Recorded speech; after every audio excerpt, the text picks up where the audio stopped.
Donc dernière vidéo de géologie, concernant donc le grand C, les marques de la fragmentation continentale et de l'ouverture océanique. C'est donc cette fois une préparation OTP que vous illustrerez, à l'aide des documents du TP. Donc l'introduction que vous avez sur votre feuille de TP pour ceux qui sont à la maison, est celle-ci, l'étude de nombreuses données géologiques. Ça pourrait aussi constituer une introduction d'un sujet type 1. Étude des marges passives, des roches, des ophiolites, des ceintures orogéniques, donc toutes choses qu'on a déjà étudiées, permet de reconstituer la disposition des continents à différentes époques, que l'on sait maintenant dater, de l'histoire de la Terre. Le déplacement des plaques à la surface du globe, qu'on appelle aussi tectonique des plaques, modifie la paléogéographie, c'est-à-dire la géographie ancienne, passée, de la planète. Il se traduit par une alternance qui est cyclique entre des phases où les supercontinents se cassent, qui créent de nouveaux océans, et des phases où la lithosphère, par opposition, disparaît au cours de la collision et de la formation de chaînes de montagnes qu'on appelle aussi des ceintures orogéniques. On parle pour cela de cycle orogénique.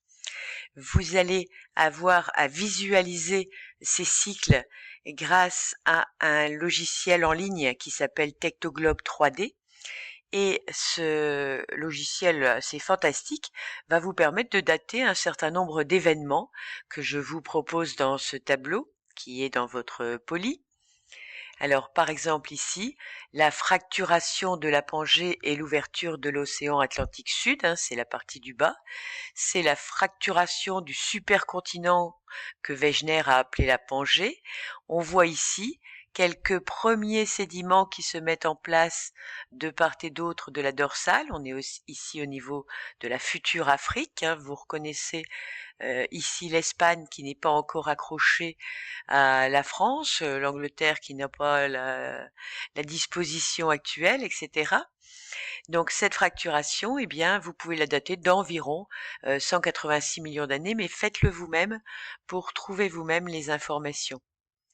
Donc je vais passer très vite pour les suivantes, sachant que je souhaite que vous le fassiez vous-même. Donc ici, l'Atlantique Sud est bien formé. Et comment ça se formait, l'Atlantique Nord? L'orogénèse hercynienne, c'est la formation d'une chaîne de montagnes qui parcourt presque toute la France. On retrouve des lambeaux, on l'a vu dans les Vosges, dans le Massif central, dans le Massif armoricain, mais vous voyez, ça s'arrête bien sûr pas aux frontières, en Allemagne, en Pologne, etc., mais aussi en Amérique du Nord, et en Eurasie, etc. La séparation de l'Inde et de Madagascar, vous reconnaissez ici la forme en triangle, de l'Inde. Ici Madagascar, ils sont en train de se séparer et l'Inde va remonter tout doucettement, tout doucettement, en quelques dizaines de millions d'années pour aller se heurter contre le continent eurasiatique et former l'Himalaya. C'est d'ailleurs l'occasion de l'image suivante, la collision Inde-Eurasie. Vous voyez ici que l'Inde est arrivée à son objectif, entre guillemets, beaucoup de guillemets, pas ça dans une copie, c'est-à-dire qu'elle entre en subduction en dessous de l'Eurasie et elle va bientôt entrer en collision. Déjà, ça a un peu débuté puisqu'on a ces chaînes de montagnes en marron qui apparaissent. On a ici la fin de la rotation de l'Espagne. Si vous allez un petit peu avant dans les temps géologiques, vous allez voir que l'Espagne était située ici à côté de la Bretagne et qu'elle a effectué un mouvement de rotation relativement récent au même moment que s'est formée la chaîne alpine. Alors on a ici le reste de l'océan alpin qu'on a évoqué précédemment.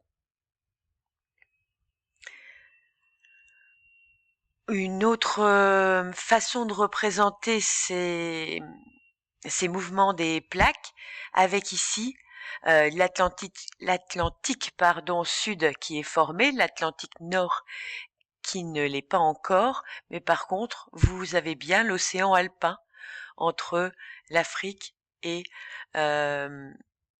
la France, vous voyez que l'Italie est encore détachée de la France.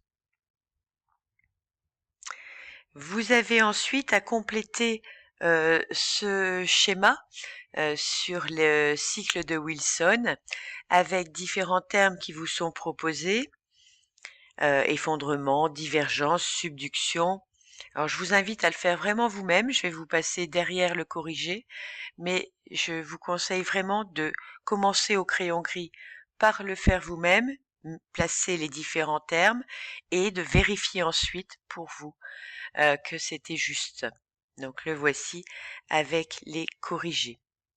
Alors vous pouvez aussi vous corriger sur le site indiqué, mais j'aime moins cette représentation parce que les cadres cachent en partie les illustrations. Ce qui nous amène à formuler la problématique du TP. Ici, ce n'était qu'une introduction. Quelles sont les traces géologiques qui ont permis ces reconstitutions des cycles orogéniques? Comment on sait qu'un océan s'ouvre? Comment on sait que se forme une chaîne de montagnes? Comment on sait quand ça se fait? Ça on sait et il faut dater. Quelles traces a-t-on de tout cela? Eh bien, tout d'abord, les marqueurs d'extension et de formation d'un océan. Vous avez étudié la formation d'un océan l'an passé et vous avez vu qu'il y a des marches passives qui se mettent en place, qui existent plutôt de part et d'autre de l'océan. Et ceci, on le connaît grâce à la sismique réflexion, c'est-à-dire qu'on émet des ondes sismiques à bord, ici bien sûr puisqu'on est en mer, d'un bateau voire d'un sous-marin, et on enregistre plus loin, par exemple on émet ici, on enregistre plus loin la réception du signal et grâce aux vitesses de transfert, on en déduit la composition des milieux.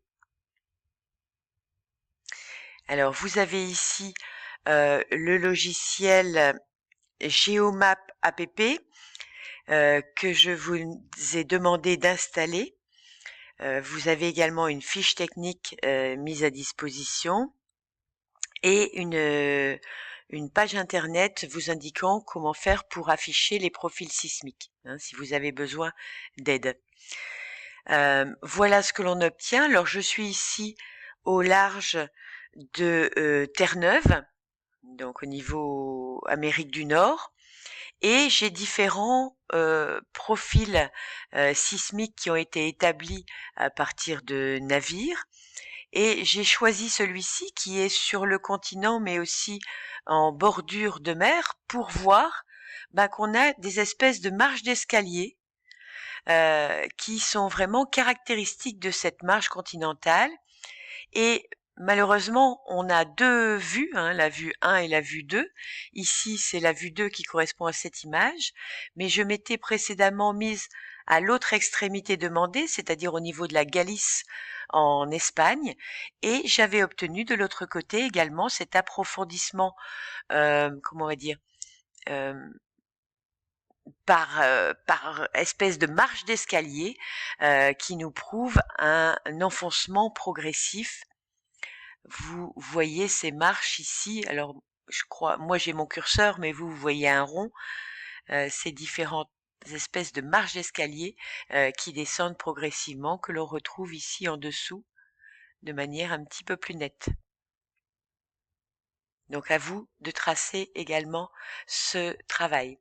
Donc vous voyez qu'ici, on a à peu près le but que vous devez atteindre, c'est d'obtenir à peu près les images qui sont fournies ici dans ce document. Alors ces images s'interprètent. Vous avez ce document à compléter.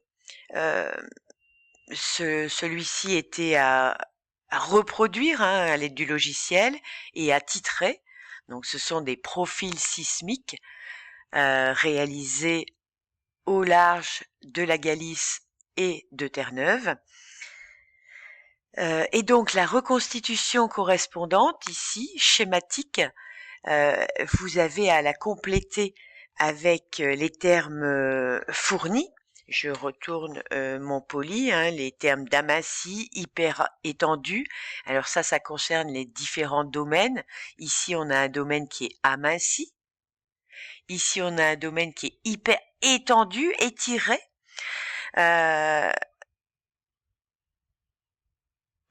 Au niveau central, etc. La croûte n'a pas la même résistance à différents niveaux. Elle est plus ductile en profondeur, elle est plus cassante en surface, donc il va se former des failles en surface, hein, des failles normales dont on va préciser ici le type. Vous avez donc tous les mots à noter. Là encore, je vous ai mis le corrigé juste après, donc je vous invite à couper la vidéo maintenant pour vous corriger ensuite ce que vous aurez écrit au crayon gris. Donc voici ce corrigé. Il faut que dans votre cours, vous ayez ce schéma reproductible dans votre copie. On le fera ensemble en présentiel. Donc vous le faites, mais je vous donnerai des petites astuces pour le faire de manière simple dans votre cours. Donc dans votre copie, pardon. Donc ce sera fait cette semaine pour les présentiels et la semaine prochaine pour les autres. N'oubliez pas de me le rappeler parce que comme on va passer à la suite. Ceci nous amène à la notion 73. Les marges passives bordant un océan portent les marques de distension, des failles normales et des blocs basculés. Hein, c'est pour ça que ce schéma est important. Mais il lui manque justement le mot bloc basculé. Alors un bloc basculé, c'est ce qui est limité entre deux failles normales. Donc ce bloc de roche ici, qui, comme vous le voyez, a basculé vers le fond et grâce ou à cause du glissement le long des failles normales, qui témoigne donc de la fragmentation initiale qui a eu lieu avant l'accrétion océanique. Eh bien, ceci va nous amener à passer à ce qui se passe avant l'accrétion océanique, c'est-à-dire le rift continental en petit 2. Avant un océan, eh bien, il y a un continent, et ce continent se fracture.